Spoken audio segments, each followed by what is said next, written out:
گونج کا مطلب ہوتا ہے آواز کا دور تلک جانا، اور افق، افق کا پھر وہی مطلب ہوگا، یعنی ہر جگہ ہر سمت۔ یہاں دراصل شاعر کہنا کیا چاہتا ہے، اب یہ معنی آپ کے سمجھ میں آگے ہوں گے کہ کس کا نظام راہ نما ہے افق افق، کس کا دوام گونج رہا ہے افق افق۔ یعنی شاعر دراصل اس میں کہنا چاہ رہا ہے کہ کون سی ایسی ہستی ہے کہ جس نے اس کائنات کے نظام کو ترتیب دیا ہوا ہے اور اس کا نظم و نسق چلا رہا ہے، اور بالکل درست راستے پر ان کو جو ہے ہر ایک چیز کو درست راستہ دکھانے والی ذات بھی کون سی ذات ہے جو ہر سمت پھیلی ہوئی ہے۔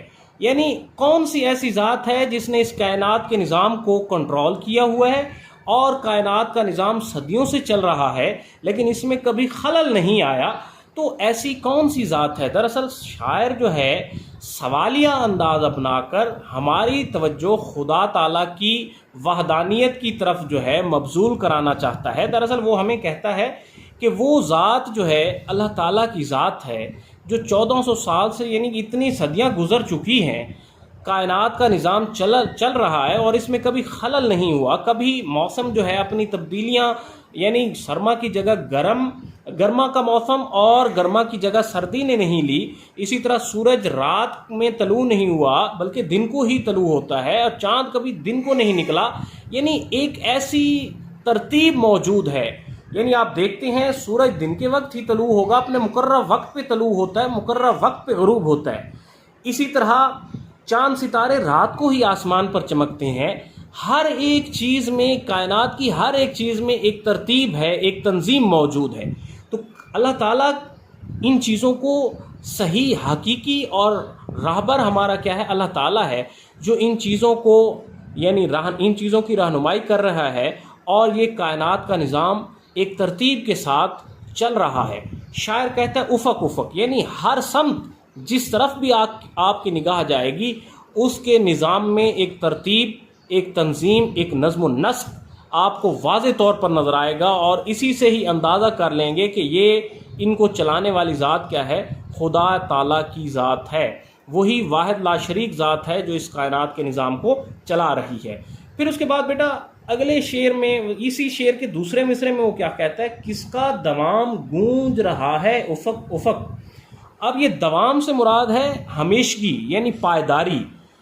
پھر اس کے بعد گونج کا مطلب ہوتا ہے آواز کا دور تلک جانا، یعنی شاعر یہاں کہتا ہے کہ کون سی ایسی ذات ہے جو ہمیشہ رہنے والی ہے، اور جس کو مطلب یہ کائنات اگر ختم ہو جائے گی پھر بھی اس کی ذات ہمیشہ باقی رہے گی، یعنی ابد الآباد کی صفت جو ہے خدا کی، یعنی اس کائنات کے فنا ہونے کے بعد بھی وہ ہستی زندہ رہنی ہے، اس کو دوام حاصل ہے، اس کو پائیداری حاصل ہے، مضبوطی حاصل ہے، یعنی اللہ تعالیٰ کی ذات ہے جو ہمیشہ اس دنیا میں اس کے نظام کی گونج سنائی دے رہی ہے، اس کی دوام کی گونج سنائی دے رہی ہے کہ اللہ تعالیٰ جو ہے ہمیشہ رہنے والا ہے، ابد الآباد ہے، یعنی ابد الآباد تک اس کا وجود برقرار رہے گا، کوئی ایسی ذات نہیں جو اس کے ہمسر لائی جا سکے۔ وہ کون سی ایسی، پہلے کس کا لفظ اٹھا کے شاعر دراصل سوال اٹھا کر خدا کی دوام کی، یعنی ابد الآباد تک موجود ہونے کی، یہ جو ہر ایک ذرے میں، کائنات کے ہر ایک ذرے میں یہ جو گونج سنائی دے رہی ہے خدا کی وحدانیت کی، شاعر ہماری توجہ اس کی طرف مبذول کرانا چاہ رہا ہے۔ دراصل کس کا، یعنی سوالیہ انداز اپنا کے خدا کے ابد الآباد تک قائم رہنے، یعنی اس کے ہمیشہ باقی رہنے کی طرف، اس کی ایک ایک ذرہ جو ہے کائنات کا، جو یہ گواہی دے رہا ہے کہ خدا جو ہے ابد الآباد تک ہمیشہ موجود رہے گا، یہ اس کی طرف ہماری توجہ مبذول کرانے کی کوشش کی گئی ہے۔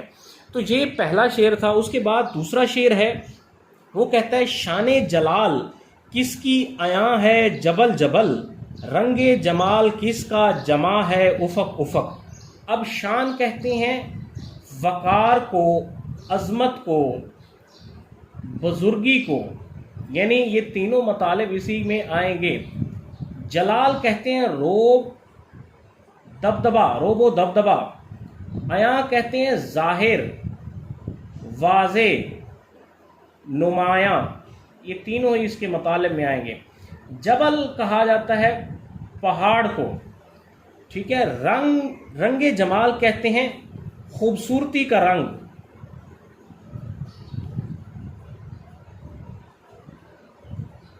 یعنی اس سے مراد کیا لی ہے شاعر نے؟ حسن. جمع ہے یعنی چھایا ہوا ہے، چھایا ہوا ہے یا نمایاں ہے. افق پھر کہتے ہیں ہر سمت، چار سو. دیکھیں عزیز طلبہ، سب سے پہلے اس شعر کو، اس کی نوعیت کو سمجھیے گا کہ اس میں بھی وہی صنعت تکرار کا استعمال ہے. یعنی یہاں جبل جبل کا لفظ 2 مرتبہ ریپیٹ ہوا ہے اور افق افق کا لفظ بھی 2 مرتبہ. یہ صنعت تکرار کے زمرے میں آئیں گے، اور کس کی اور کس کا یہ صنعت استفہام کے زمرے میں آئیں گے.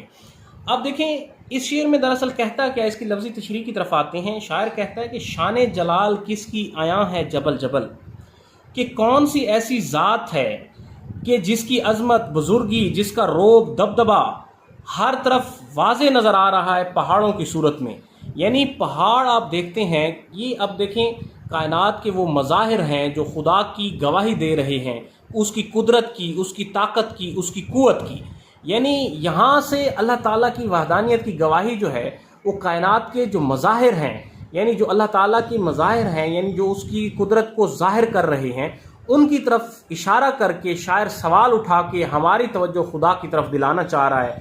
یعنی یہاں وہ کہتا ہے کہ کون سی، یعنی جلال کا لفظ یہ اللہ تعالیٰ کی صفت ہے، اور دوسرے مصرے میں رنگ جمال، یہ دونوں صفات کا ذکر کیا گیا ہے.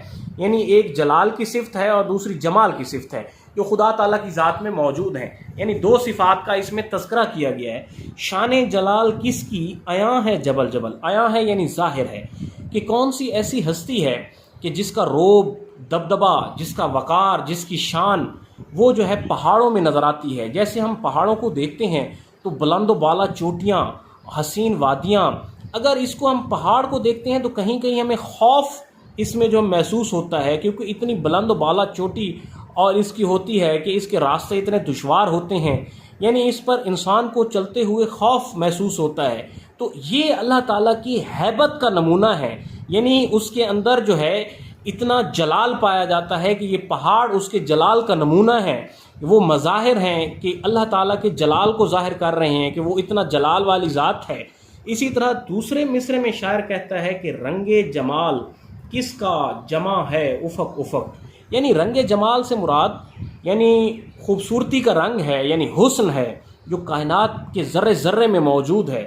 آپ دیکھتے ہیں سورج، چاند، ستاروں کو، دن کو دیکھتے ہیں، یہ جو کائنات کے مظاہر جو آپ کو آسمان پر نظر آ رہے ہوتے ہیں، سورج، چاند، ستارے، یہ ساری چیزیں موسم ہو گئے، یعنی موسم اپنے وقت پر تبدیل ہوتے ہیں. ہر ایک چیز میں ایک حسن ترتیب پایا گیا ہے. آپ ستاروں کو دیکھتے ہیں تو آسمان پر چمکتے ہوئے خوبصورت معلوم ہوتے ہیں. سورج کو دیکھتے ہیں تو وہ بھی اپنی آب و تاب کے ساتھ جو ہے ایک مقررہ وقت پر نکلتا ہے اور مقررہ وقت پر غروب ہو جاتا ہے. تو کائنات کی ہر ایک چیز میں جو حسن موجود ہے وہ اللہ تعالیٰ کی ذات ہی کا عکس ہے. یعنی وہی اس کا جو ہے اس کائنات میں جو ہے اس کا جمال نظر آ رہا ہے. یعنی خدا کی ذات ہی ہے جس نے اس کائنات کو بنایا ہے. اور یہ جو کائنات اتنی خوبصورت معلوم ہو رہی ہے، یعنی آپ کو جب بھی آپ جس طرف نظر دوڑاتے ہیں تو کائنات میں ہر ایک چیز خوبصورت نظر آتی ہے. یہ رب تعالیٰ کے مظاہر میں شامل ہیں کہ اللہ تعالیٰ کا حسن ان میں موجود ہے کہ جو اس کائنات کے نظام کو جو ہے چلا رہا ہے. یعنی رنگ جمال کس کا جمع ہے افق افق. یعنی کون سی ایسی ہستی ہے کہ جس کا حسن جو ہے ہر طرف، ہر سمت، ہر جگہ چھایا ہوا نظر آ رہا ہے. وہ ہے رب تعالیٰ کی ذات جس نے اس کائنات کے نظام کو بنایا ہے اور نظام کو چلا رہی ہے. وہ اللہ تعالیٰ کی ذات ہے. پھر اس کے بعد دیکھیں عزیز طلبہ، تیسرا شعر ہے، اس کی طرف ہم آتے ہیں. کس کے لیے نجوم بقف ہے روش روش. یعنی نجوم کہتے ہیں نجم کی جمع ستارے. نجم فارسی زبان میں ستارے کو کہا جاتا ہے. یعنی نجوم اس کی جمع ہے. بقف کہتے ہیں ہاتھ میں لیے ہوئے.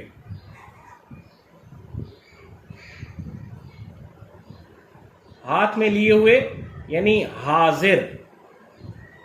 پھر اس کے بعد روش روش یعنی ہر جگہ یا ہر راہ. باب فارسی زبان میں باب کہتے ہیں دروازے کو. شہود کہتے ہیں یعنی شہود کیا ہے؟ شاہد سے نکلا ہے. یعنی اس سے مراد کیا ہو گئی؟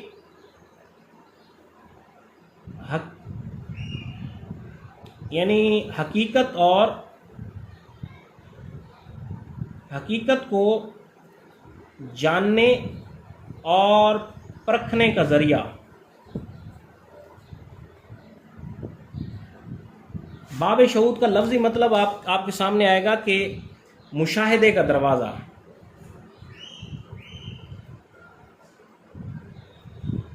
لیکن شاعر نے مراد لی ہے یعنی حقیقت کو جاننے اور پرکھنے کا ذریعہ. کھلا ہونا یعنی واہ ہونا. افق یعنی ہر سمت، چار سو، ہر جگہ. پھر یہاں بھی صنعت تکرار کا استعمال ہے. روش دو مرتبہ آیا ہوا ہے، افق دو مرتبہ آیا ہوا ہے، اور صنعت استفہام کس کا اور کس کے لیے. ٹھیک ہے، یہ صنعت استفہام کے زمرے میں. اب اس کی لفظی تشریح کی طرف آتے ہیں. دراصل شاعر کہنا کیا چاہتا ہے کہ کس کے لیے نجوم بقف ہے روش، باب شہود کس کا کھلا ہے افق. شاعر دراصل یہاں پر کہتا ہے کہ کون سی ایسی ذات ہے کہ جس کے لیے ستارے ہاتھوں میں ہاتھ لیے، یعنی ایک دوسرے کے ہاتھوں میں ہاتھ لیے، روش ہر جگہ قطار در قطار کھڑے ہوئے نظر آتے ہیں. یعنی ان میں ستاروں میں، اب دیکھیں آسمان کے اوپر آپ رات کو نگاہ دوڑاتے ہیں تو خوبصورت یہ ستارے جو ہے ایک قطار در قطار ہر جگہ ایک لائن کے ساتھ کھڑے ہوتے ہیں. ان میں بھی خدا تعالیٰ کا وجود نظر آتا ہے کہ ان کو روشن کرنے والی ذات بھی اللہ تعالیٰ کی ذات ہے، اور یہ اللہ تعالیٰ کے حکم کے تابع ہیں اور اس کے لیے ہر دم حاضر رہتے ہیں. وہ جس طرح سے حکم کرتا ہے ویسے ہی یہ گردش کرتے رہتے ہیں. یہ اللہ تعالیٰ کے مظاہر میں شامل ہیں. یہ نجوم بھی ایک عام نمونہ ہے. اسی طرح پھر وہ دوسرے مصرے میں کیا کہتا ہے؟ باب شہود کس کا کھلا ہے افق. یعنی باب شہود کہتے ہیں مشاہدے کا دروازہ. یعنی شاعر یہاں کہنا چاہ رہا ہے کہ باب شہود کس کا کھلا ہے افق، مشاہدے کا دروازہ. یعنی اب یہ بڑی بات کر گیا ہے شاعر کہ اللہ تعالیٰ کی ذات نے اپنی ذات سے پردے اٹھا رکھے ہیں کائنات میں. اب انسان کو بصیرت والی نگاہ، یعنی اقبال کہتا ہے کہ جس انسان کے پاس بصیرت والی نگاہ ہوتی ہے وہ کائنات کے رازوں کو جان سکتا ہے. اب بصیرت والی نگاہ کو اقبال نے دل بینا کہا ہے. ان کا شعر بھی ہے کہ دل بینا بھی کر خدا سے طلب، آنکھ کا نور دل کا نور نہیں. یعنی وہ دل بینا جو ہے اس سے انسان جب کائنات پر نظر دوڑاتا ہے تو کائنات کے ہر ایک ذرے میں اس کی شان واضح طور پر نظر آ رہی ہوتی ہے. یعنی کائنات کا ہر ایک ذرہ جو ہے اس کے ہونے کی گواہی دے رہا ہے کہ وہ خدا برحق ہے. اور وہ معرفت کا ذریعہ ہے باب شہود، کہ جس پر چل کر جس کی طرف اگر انسان بصیرت کی نگاہ سے دیکھتا ہے تو انسان خدا کی ذات تک رسائی حاصل کر لیتا ہے. یہ وہ صوفی اس کے حوالے سے فلسفے میں ایک فلسفہ جو ہے وحدت الوجود اور ایک فلسفہ جو ہے وحدت الشہود کا پیش کیا گیا. وحدت الوجود اور وحدت الشہود یہ دو فلسفے ہیں. وحدت الوجود ابن عربی نے پیش کیا ہے، اور پھر ہے جی وحدت الشہود. یہ فلسفہ جو ہے یہ پیش کرنے والا ہے محدث دہلوی. شاہ محدث دہلوی بڑے صوفی بزرگ رہے ہیں یعنی بر صغیر کے. اب انہوں نے شاہ محدث دہلوی نے وحدت الشہود کا فلسفہ پیش کیا ہے. اس میں وہی وحدت الشہود یعنی یہاں بات کر رہا ہے شاعر. حفیظ طائب بھی وحدت الشہود کے نظریے کی بات کر رہا ہے. سب سے پہلے وحدت الوجود کیا ہے؟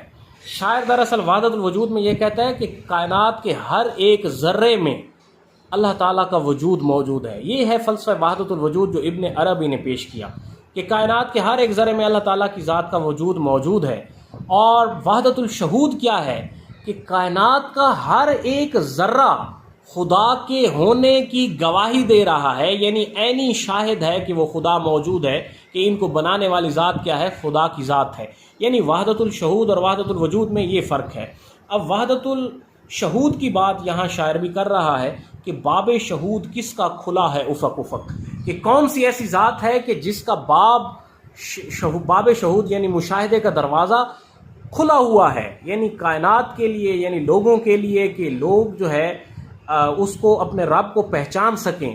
اور کیسے پہچانیں؟ کہ کائنات کے جو اس کائنات میں جو اس کے مظاہر موجود ہیں، یعنی اللہ تعالیٰ نے کائنات کے ذرے ذرے میں اپنے ہونے کی، یعنی کائنات کا ہر ایک ذرہ جو ہے اللہ تعالیٰ کے ہونے کی گواہی دے رہا ہے.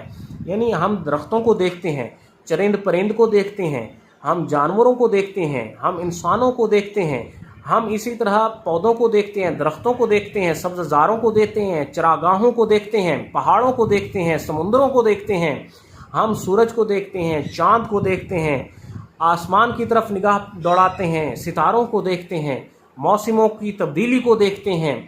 ہر ایک چیز میں خدا کا جو ہے وجود موجود ہے، اور یہ ہر ایک چیز جو ہے خدا کے ہونے کی گواہی دے رہی ہے، دلیل پیش کر رہی ہے اس کی قدرت کی، کہ ان کو بنانے والی ذات کیا ہے؟ وہی خدا کی ذات ہے.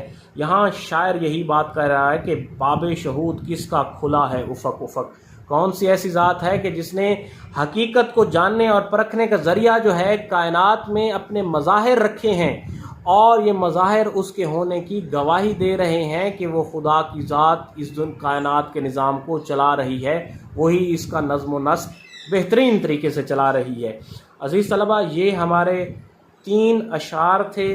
اس کے بعد ہم اگلے 4 اشعار، اس میں ٹوٹل 7 اشعار شامل ہیں حمد میں، 4 اشعار جو ہے اس کی پھر نیکسٹ ویڈیو میں ہم اگلے 4 اشعار کی تشریح کریں گے. اوکے جی، اللہ حافظ، دعاؤں میں یاد رکھیے گا.